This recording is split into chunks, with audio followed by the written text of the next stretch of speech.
Hello everyone, how are you all? I welcome you all in Super Education City, and today in Super Education City I am going to teach class 8, and class 8 I am going to teach you civics. This is your chapter 3 and this is part 3 of your chapter 3. So let's get started. We will like to start from here. आपको याद हो तो part 1 में मेरा last topic क्या चल रहा था कि पार्लियामेंट क्या क्या काम करती है, क्या क्या फंक्शंस करती है, and we have talk about its first function that is to select the national government. वो नेशनल गवर्नमेंट को सेलेक्ट करती है कि कौन आगे जाके राजनीतिक करेगा, and its second function is to control, guide and inform the government as you are seeing here. So start करते हैं यहाँ से। द पार्लियामेंट, जो पार्लियामेंट है वो सेशन, जो पार्लियामेंट का एक सेशन होता है वो क्वेश्चन आवर से शुरू होता है। एक क्वेश्चन आवर से पार्लियामेंट का सेशन शुरू होता है। जो क्वेश्चन आवर है वो बहुत इंपॉर्टेंट मैकेनिज्म है, क्योंकि इसके द्वारा जो एमपीज इलेक्ट हुए हैं वे इंफॉर्मेशन पूछ सकते हैं गवर्नमेंट से उनके काम के बारे में। ये बहुत इंपॉर्टेंट वे है पार्लियामेंट का, ताकि जो एग्जीक्यूटिव है वो कंट्रोल होता है।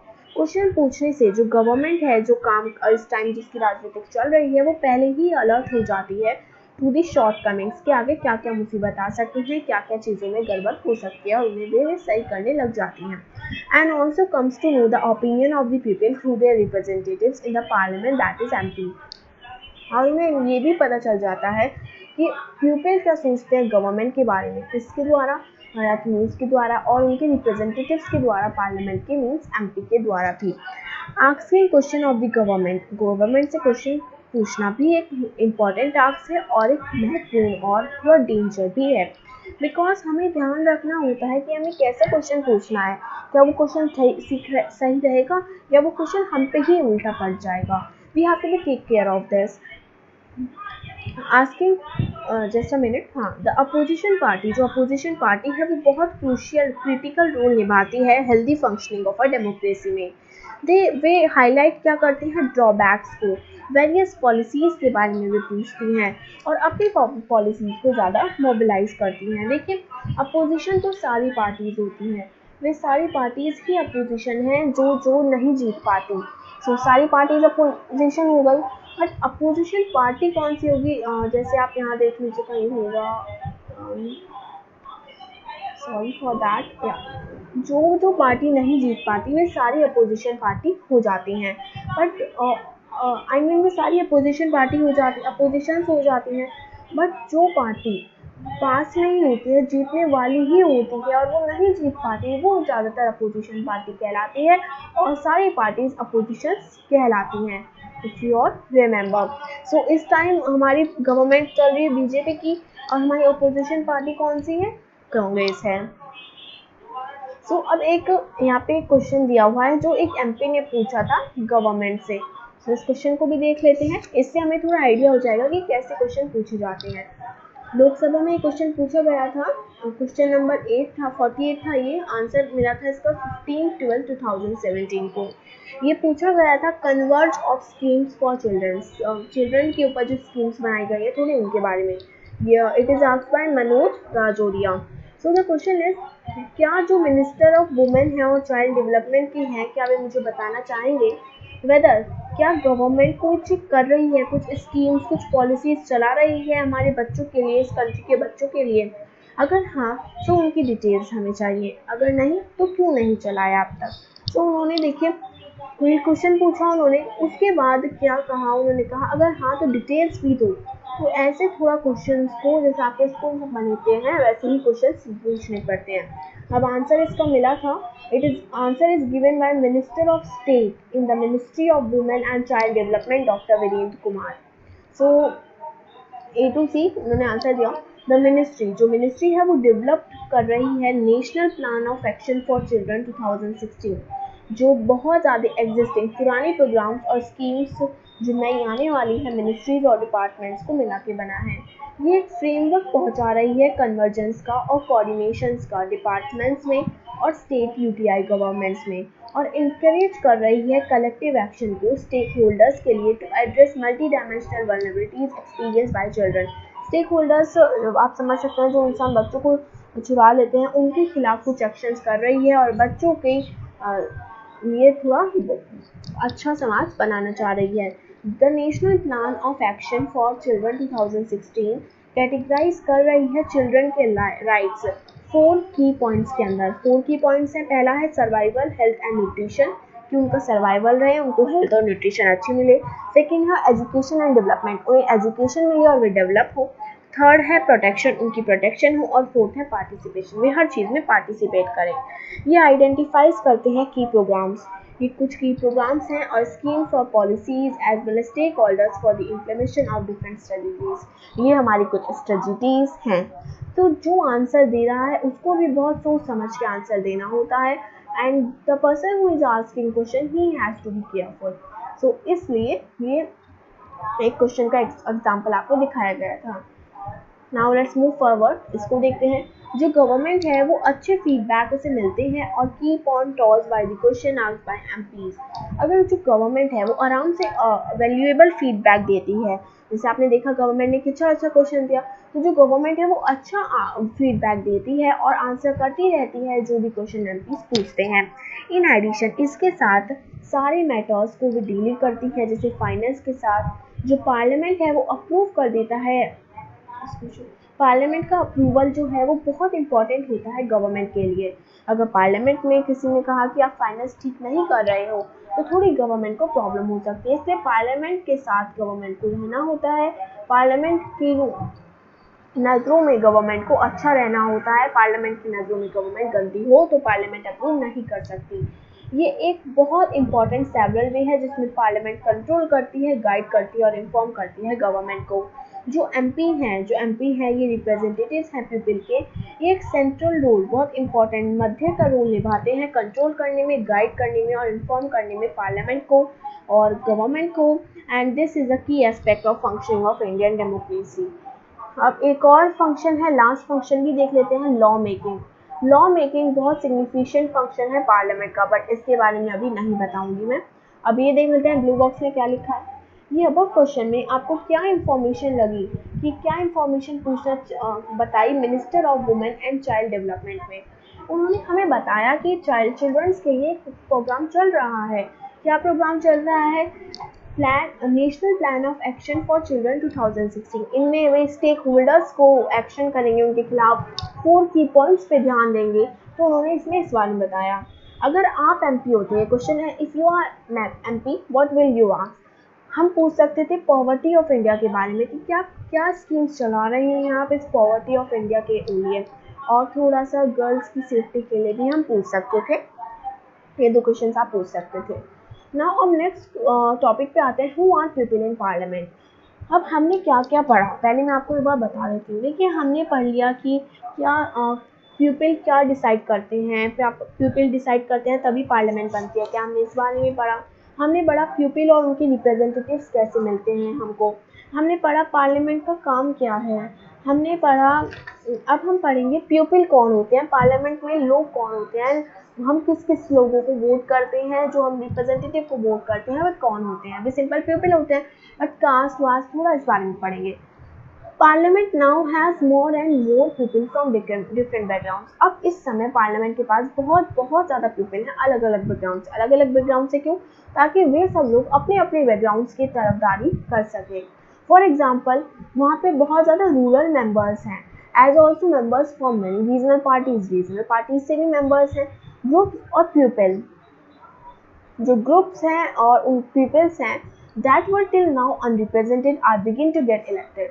जैसे कुछ groups, Dalit group, SC caste, ये जब अब तक तो इनको कोई रिप्रेजेंट नहीं करता था, बट अब पार्लियामेंट में इन ग्रुप से भी लोग आने शुरू हो गए हैं, इन ग्रुप से भी रिप्रेजेंटेटिव आने शुरू हो गए हैं। There has also been an increase in political participation from the Dalit and backward classes. दलित और बैकवर्ड क्लासेस मतलब एससी और एसटी से भी पार्टिसिपेशन आनी शुरू हो गई है, ताकि वे भी अपना पार्टिसिपेशन कर सकें, अपनी जाति के लोगों को वो दर्शा सकें। अब ये आपको एक बुक नोट दिया हुआ है, इसमें क्या है, इसमें वो है थोड़ा लोकसभा इलेक्शन के वोटर टूर्नामेंट के कितने लोगों ने वोट करी थी। सो जैसे किसी में 61%, 61, 55, 60, 64, 55, 66 ऐसे वोट की गई है। तो इसमें हमें ये बताया जा रहा है कि हम देख सकते हैं कि जो रिप्रेजेंटेटिव डेमोक्रेसी है वो सब लोगों के हिसाब से नहीं चलती। मतलब 40% लोग 80% 20-30% लोग तो वोट कर ही नहीं रहे हैं, तो हमें पता ही नहीं चलता वे किस इंसान को वोट देना चाहते हैं। तो इस वजह से भी थोड़ी प्रॉब्लम आती है, क्योंकि कुछ लोग अपनी वोट डालते ही नहीं, and this is a very bad thing. There is a realisation, एक रियलाइजेशन है कि उनका इंटरेस्ट और एक्सपीरियंस सेपरेट करता है। It is important to ensure that communities that have been historically marginalized are given adequate representation। अगर आप किसी रिप्रेजेंटेटिव को चूज नहीं करेंगे तो हमें लोगों को, रिप्रेजेंटेटिव्स को कैसे पता चलेगा, गवर्नमेंट को कैसे पता चलेगा आपका इंटरेस्ट क्या है, आपका एक्सपीरियंस क्या है, आप क्या चाहते हैं। और जो आपका नेता बनेगा, आपको अपना नेता खुद चूज करने का अधिकार है। So we have to be use that. But with this in mind कुछ सीट्स रिजर्व की गई पार्लियामेंट में एससी और एसटीज के लिए, ये दिमाग में रखते हुए, क्योंकि कुछ लोग जो बैकवर्ड क्लासेस के थे वे वोट नहीं करते थे, उन्हें लगता था कि उनके लिए कोई रिप्रेजेंटेटिव अच्छा नहीं है, कोई इनकी जाति को नहीं देगा। तो इस वजह से 40-50% लोग वोट ही नहीं करते। तो इसको देखकर कुछ सीट्स पार्लियामेंट में एससी और एसटी कास्ट के लिए भी रखी गई कि वे लोग भी वोट करें, हमें उनका इंटरेस्ट भी पता चले। ये कैसे हुआ? सो एमपीज दैट इलेक्टेड, अब जैसे ये रखी गई सीट्स, तो क्या हुआ, जो एमपी इलेक्ट होते थे दलित कास्ट में से, इन कास्ट में से, वे अपने ग्रुप्स को, जैसे दलित ग्रुप को, आदिवासी ग्रुप्स को, इंटरेस्ट को रखते थे कि ये लोग ये चाहते हैं आप प्लीज़ ये कर लिए, ये लोग ये चाहते हैं आप प्लीज़ ये कर लिए। अब ये क्वेश्चन दिया हुआ है इस टेबल में, देखिए हमें क्या लगता है कि इस टाइम 2016, 2019, 2014 के समय जो हमारी वोटिंग आईडी है, वोटर परसेंटेज है, वो इंक्रीज हुई है, डिक्रीज हुई है? पास के मुताबिक इंक्रीज हुई है, 66% हो गई है। अगर हम पीछे देखें तो पीछे कहीं भी 66 नहीं है। अब ये देखते हैं, similarly it has more recently been suggested that there should be reservation of seats for women। ऐसे ही जैसे दलित और कास्ट और एससी का रखा गया, ऐसे ही कहा गया कि वुमेन के लिए भी सीट्स रिजर्व होनी चाहिए। ये इशू अभी भी डिबेट में है। 60 साल पहले सिर्फ 4% वुमेन ही एमपीज बन सकती थी, पर टुडे इट्स ओनली जस्ट 11%। आज भी वो 11% ही है, ज़्यादा नहीं बढ़ा है। ये बहुत स्मॉल शेयर है जो हम वुमेन्स को दिया जा रहा है। या फोटोग्राफ्स देख सकते हैं कितनी कम वुमेन्स हैं। अब आपको एक क्वेश्चन है, आपको क्यों लग रहा है कि वुमेन्स बहुत कम है पार्लियामेंट में? हमें इसलिए लगता है क्योंकि 60 ईयर्स अगो लोगों को वुमेन्स पे विश्वास नहीं था, that they are not capable of doing anything, तो इस वजह से नहीं दी जाती। बट इस टाइम भी वुमेन्स को इतना इक्वल नहीं माना जा रहा है, उनको इस टाइम भी कम ही वोटिंग आईडीज दी जा रही हैं। अभी भी वुमेन्स के साथ बहुत ज़्यादा बच्चियों की बहुत ज़्यादा अनइक्वलिटी होती है।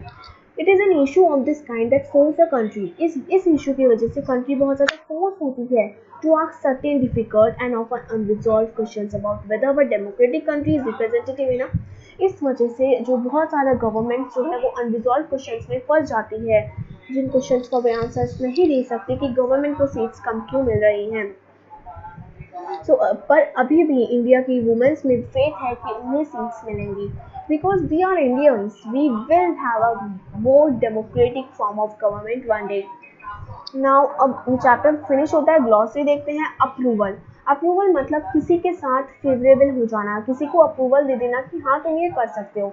इस चैप्टर में इसका मतलब बताया गया है, ये रिफर्स करता है बहुत फॉर्मल कंसेंट, मतलब इलेक्टेड रिप्रेजेंटेटिव्स को आपने अप्रूवल दे दिया, और parliament as well as fact that need to continue to enjoy people trust. ना कोalition, कोaliशन मतलब होता है जब एक पार्टी को थोड़ा कम वोट मिली हो, वो और पार्टियों के साथ मिलकर अपनी वोट बढ़ा दे, इस तरह से कोalition बन जाता है। अनरिजॉल्व वे सिचुएशंस जिनका अभी सॉल्यूशन ना हुआ हो और उनका सॉल्यूशन इजी भी ना हो।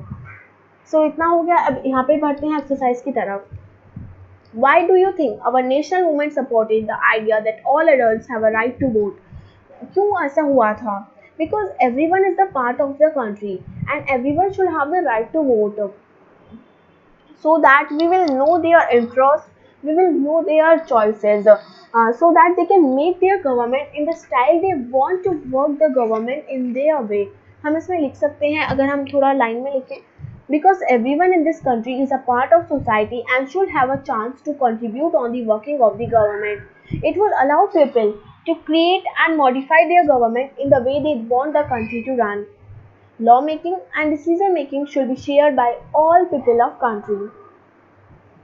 So ये आपका ऐसे हो गया है, या आप ऐसे लिख सकते हैं, नाउ ये एक मैप है, ये कॉन्स्टिट्यूंसीज होती हैं, इतनी सारी कॉन्स्टिट्यूंसीज हैं, जनरल की 412, एससी की 84 एंड एसटी की 47।